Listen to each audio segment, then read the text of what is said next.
Hello everyone, welcome back to my channel. My name is Amelia, and today we're starting off a little reading vlog, and this is a little bit special because we are going to be reading the Secret Project number 2, Brandon Sanderson's The Frugal Wizard's Handbook for Surviving Medieval England. That's a long title, but we seem to be in the long title era, so I'll allow it. I've heard that this is not as good as Tress, but I'm gonna read it and make my own opinion on it. The title is giving Hitchhiker's Guide to the Galaxy energy, so if it's got that kind of similar energy, I could be into it. Hitchhiker's Guide is very kind of like, it doesn't take itself very seriously, so if this is kind of like that, it could be good. I will see. And yeah, I don't really know too much about this. I know we get our main character who just, whoa, I didn't even notice this so far. It was like a cover art inside. I haven't even opened the book.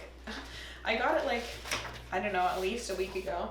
So it's just like plain paper mostly, and then we have the title and author sort of embossed in, it's not gold, it's just yellow, but still pretty. And then we have, yeah, a nice end paper with art, and then at the back, another end paper with art, so that's nice. Good to know if you're interested in picking this book up. And we also have some different unique art inside. So actually this is pretty good value for a standard edition. I mean, it's a little bit boring to make it hardback, but they made this nice dust jacket, so I assume they're intending that you keep it on. So I'm thinking about having a picnic in the park and taking this to read with me, but I'm just gonna check the weather real quick because we have had a lot of problems with forest fire smoke. Okay, air quality is 3, low health risk. I think we are okay to go outside. So I'm gonna pack myself up a little bit of lunch and then take this to the park with my lunch and have a little picnic by myself and read.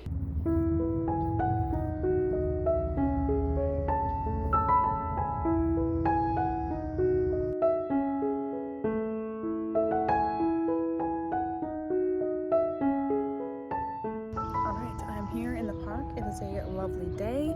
I've got my book, and then also I've got my lunch. I've got some salad, some leftover falafel from the other day with tzatziki, and a naan bread.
Page 100, so I'm just like a little bit under a third of the way through, and so far I'm really enjoying it. I think the concept is really interesting. It's like there are alternate dimensions and you can travel to them and you can buy your own dimension, and so our main character is in one of these dimensions and something went wrong with like the getting there. I don't know what they called it, what the word they used was, but he's sort of forgotten who he is, so he's trying to figure out who he is, and there's some baddies around that we're trying to deal with, and yeah, so far I'm enjoying it. I like how we get the little like inserts that are like excerpts from the survival guide, or the Frugal Wizard's Handbook for Surviving Medieval England. That we get inserts from that, and I really like that. It's an interesting format choice and it works for me. So yeah, so far I'm enjoying it, and I'm gonna probably head back home now.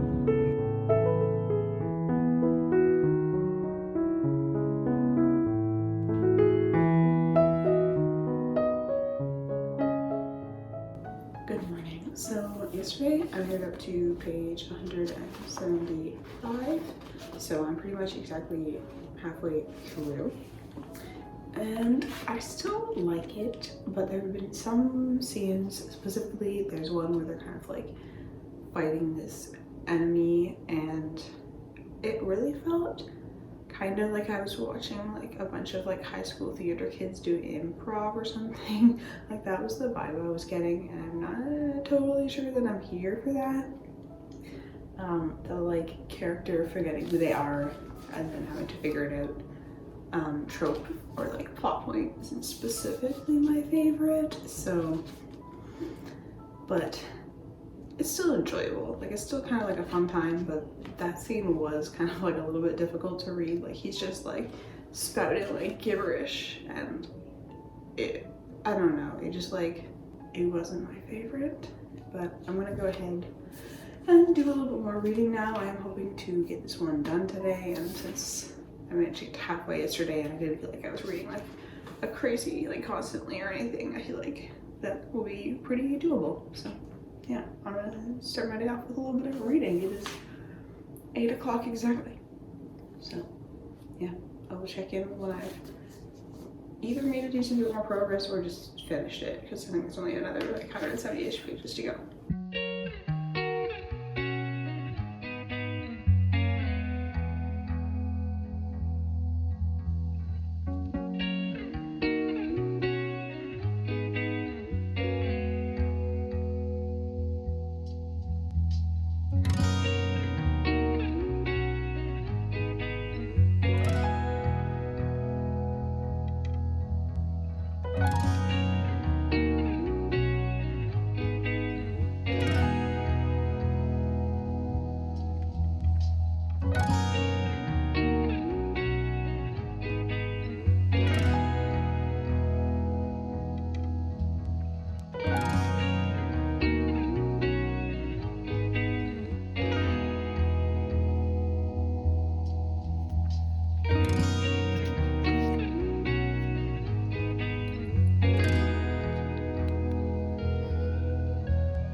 So I'm now to page 268, so I only have about 100 or so pages left, and our main guy has kind of like recalled, I think, pretty much everything about his past now, and he's a really very interesting character because it's kind of like he gets to this world and he's like trying to figure out who he is. So he's like, at first he thinks he's like some sort of thief or something, and then he thinks he's like a cop and he's a hero, and now he's kind of like realized some things about who he was or is that don't make him feel very good about himself, and he's like, oh, I kind of preferred myself when I didn't know all this stuff, when I wasn't these things that I was in the past. And so he's trying to do something that's right for a change in this world and help the people that he's met here. And I do think that's a really sort of interesting like character arc, and we haven't had a scene like the one that I was talking about before that felt like fucking theater kids or something. So I've been enjoying the last 100 or so pages, and yeah, I mean, I'm almost done, so I'll probably finish this up a little bit later today. Gemma.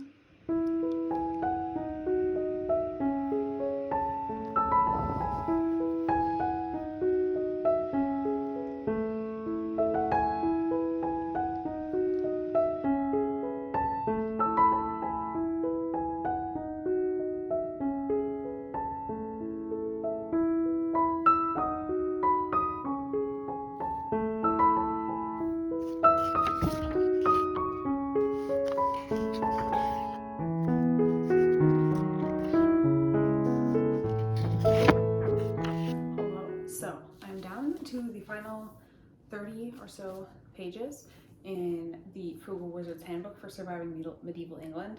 I never remember that title. I have to look at the front of the book every single time. But we're in kind of what I assume is going to be like the last battle sort of scene. And I don't want to say too much and give it away. But our main character, what's his name? Johnny Runian. He goes by a couple different names. We're starting to see a little bit more character development there, because like at the beginning he was kind of hoping he was a good guy, and then he sort of thought he might be a bad guy, and now he's kind of getting the opportunity to be the good guy that he hoped he was. So I'm enjoying that kind of character arc. But the main sort of reason that I called you all together is because Indigo had a buy three get one free book sale, and I had a gift card, so naturally I partook, and I got 4 books, and they came in this giant box. Like, this was a huge box for 4 books, but maybe they have some free surprises, I don't know. But we're gonna go ahead and open it together, and I will show you the books that I got. If I can open this. There we go. Without ruining my books. But I assume they're pretty well packed because this is a pretty big box. There's a lot of room for packaging. I think I need sharper scissors. Okay, I'm stronger than my scissors apparently. Oh yes. Oh god, there's like, oh gosh, they're very well packaged. I've never seen so much packaging. Alright, so the first thing I will show you here is a book that I'm mildly afraid of, because look how thick that is. Like, for a paperback, that's a monstrous book. This book is 1,000 pages. Okay, which I know I have some books I think that are 1,000 pages, but they're in, like, if I can show you, like the mass market sort of size. I don't know that this one actually is, but let me see. Okay, this one is 1,200, but it's in the mass market size, so it's like so much smaller, and the words, they're pretty small, but not like really small. So yeah, I'm really excited to read this, because at the end of the last one, where they left it off, the main sort of group, you really don't see how they can manage to defeat this evil. But I mean, now there's another 1,000 pages that they have to do it in, so I feel confident that they can. Well, I know that they can because I've read the series that comes after this one, but this is going to be a commitment, a lot of time. And then I got, let's see, the final 3 books of The Wheel of Time. Let's see. Sorry, that was probably loud. Yeah, so I only had a few books left to complete my collection up here. So now we have The Gathering Storm, we have Towers of Midnight, and finally Memory of Light. And then recently I also got New Spring, so the whole collection will be complete. So I still need to read 5 books in like the main storyline, and then also New Spring. And these are all the ones that are done in collaboration with Brandon Sanderson. He finished the series. So hopefully the writing style stays kind of similar. I assume that like Robert Jordan had kind of plotted out how he wanted the series to end, and then Sanderson probably just followed like those notes, but we shall see. This is a really cool image on the cover. We haven't really seen dragons. Oh, I think that's the one of the Cian beasts, and maybe Egwene. I don't really know. And then of course we have Rand on the final one, and I don't actually know who this is meant to be with like this glowing thing. I mean, it looks like some sort of smith thing, so maybe Perrin, and there's like a wolf here. Yeah, maybe Perrin. I don't know. But I don't know if there's space on my shelves for all of these. There might be I might need to rearrange my bookshelves again, which like I know I just did that like 3 months ago maybe, but yeah, there might have to be some changes made. And also I noticed recently that, I mean, I've noticed it before, but I have 2 books on this one shelf that are faced out, and I feel like I would rather just have like a maximum of 1 facing out per shelf. So I think I'll probably keep this one face out. I just like this sort of minimal style, and then that will get me a lot of space back. The problem is for this shelf is my Lord of the Rings shelf, so I hold the books that go on the shelf to a higher standard. But yeah, that's the update.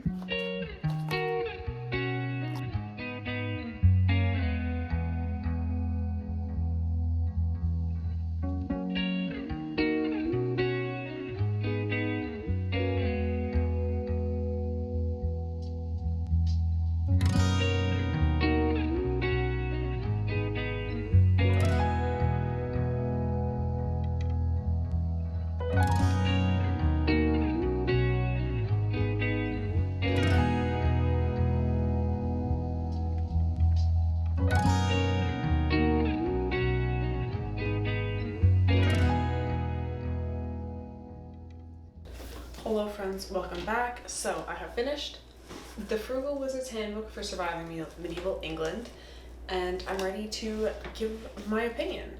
So let's start with the plot. So the plot in this is relatively simple and straightforward. We follow this man who's landed in this alternate dimension and he doesn't know who he is. He's completely lost his memory, and so he doesn't know how he got to this dimension, and all he knows is that there's some people who seem to be looking for him, that all he remembers about them is that they would like to kill him. So he needs to find out who he is and find a way out of this alternate dimension so that he can go home. But along the way, he sort of meets some of the people who live here, and he discovers that this dimension is actually under threat from multiple sources. So he kind of has to decide if all he wants to do is save himself, or if he also wants to save some of the people who live in this dimension as well. And I think for like the length of this book and the fact that it's a standalone, the level of complexity in the plot is fitting, it makes sense. I don't think that it would be specifically improved by just making it more complex for complexity's sake and making it a longer book. It really feels like mostly what Sanderson is trying to do in this book is explore this main character, but then also the trope of a character trying to recover their lost memory. And that's not specifically my favorite like plot point trope thing, but I feel like it's done relatively well here. So if this book is mostly about exploring the character, what is the character like, what are the characters like in this book, mostly the only character that's really fleshed out and expanded upon is our main character. We do have a couple of side characters. We've got Cephalwyn and Aelston who get a little bit of development. There's a couple little points where we go a little bit deeper into their character, especially Cephalwyn. But for the most part, we really only focus on developing the main character. So I will say that I did quite enjoy the arc that the main character goes through. The whole book is really sort of him trying to discover who he was in the past and then reconcile that with how he feels about himself now and who he wants to be now. The loss of his memory was kind of like an excuse for him to have a fresh start and decide who he wants to be without the baggage of like his past life and past choices holding him back from trying to be a better version of himself. And we see him go through like so much sort of self-discovery, as like initially he thinks that he was like a thief or something or a bad person, and you can see that he really doesn't want that to be true about himself. So then when he finds out that he thinks he was a cop and a hero, he's like, ah yes, that feels right, that's who I want to be. And then he finds out that that wasn't true either, and he takes that opportunity through character development to actually make a choice that makes him a hero. And really this story could have happened anywhere, like this whole like character growth story, but the fantastical elements kind of provide a nice fun little backdrop, you know? So in this world we're a little bit in the future, and people have discovered that there are multiple dimensions and dimensional travel is possible, and they've done the most capitalist thing possible, of course, which is put dimensions up for sale, which I have to say probably would happen in real life. I mean, have you heard of Bezos? Yes, he would totally sell a dimension to you. I think the way that Sanderson sort of explores the moral implications of this is quite interesting, because he doesn't have the characters just like straight up like moralizing and having philosophical discussions about the ethical implications of purchasing a dimension, but he has these little like inserts, let me see if I can find one, yeah, like from the handbook, where in like corporate jargon and stuff of like them trying to like justify their sale dimensions, he does discuss like a little bit the sort of morally grayness about purchasing a dimension, which contains people, so are you now just purchasing people whole thing. It's like they're trying to sell it off as like, oh yeah, it's totally fine. That's like, sus. And even there are some elements in the story that kind of play into this sort of little critique, in that the presence of the people from our dimension in this other dimension that they go to is actually poisoning the dimension and ruining it for the people who live there, ruining what's special about it. And while I do like the sort of like tongue-in-cheek sort of criticism of late-stage capitalism that we get a little bit of, it's not like super heavy-handed or anything, but I do feel like with this whole like concept of like purchasable dimensions and interdimensional travel, maybe the story of John/Rooney, whatever you want to call him, recovering his memory is like a little bit generic, and maybe there could have been something more that we did with this. But I will say that it's like multi-dimensional universes are not specifically like unique, but I don't think I've seen the idea of like having them up for sale before, so I think that part is pretty unique. And yeah, I mean, while the story was like interesting and definitely enhanced by like the multiple dimension thing, I think maybe we could have done more with it. So in terms of the writing style, I think the writing style is quite similar to Tress. These are the only two Sanderson books I've read, so I can't really say what it's really like in comparison to his like full series. If it's the same as in that, I don't know.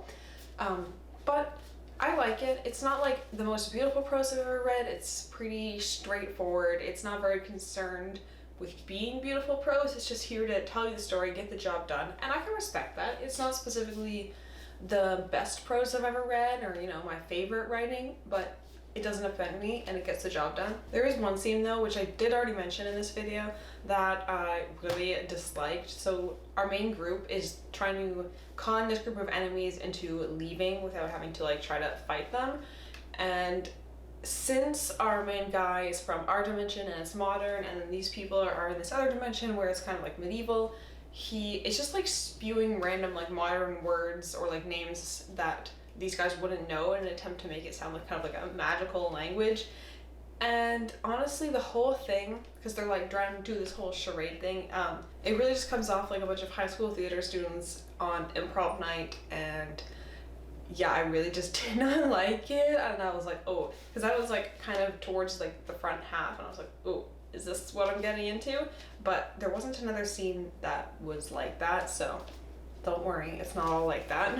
And overall, I gave this book 3.5 out of 5 stars, which is pretty good for me. I've been a lot more harsh with my ratings this year, so 3.5 out of 5 is a good rating for me. I would definitely recommend it if you need something to read like between your big fantasy series, because it's a standalone and it's quite short. It's a nice little thing to break up, you know, the bigger series. Sometimes you just get tired of reading 700-page books in a series, you know? So this is a fun, quick little read to break that stuff up, and I definitely enjoyed it. It's of course not like the best book I've ever read, but it's also far from the worst. So yeah, I definitely recommend you pick it up if you have a chance. Maybe get it from the library. I try to only buy books that I think I'm going to reread, and I'm not sure that I will reread this, maybe at some point, just because it's quick and easy to read, as I was saying, but I don't think there's like that much more to get out of it, you know? But that is all that I have for today, so thank you so much for watching, and I will see you next time.